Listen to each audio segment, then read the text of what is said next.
All right, we're gonna be installing this black glass panel onto our charger. Charger came with a white one, and we had extra money credit on the Tesla store to buy that one. So we're going to install it here. And first thing you have to do is turn the power off to the unit, and then you have 4 screws, one here, one there, and then 2 underneath. Once you have the unit off the wall, it'll look like this.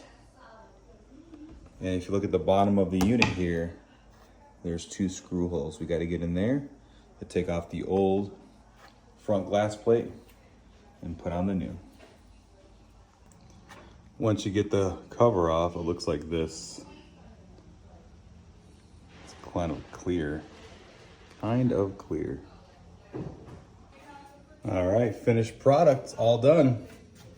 Black cover, looks really good.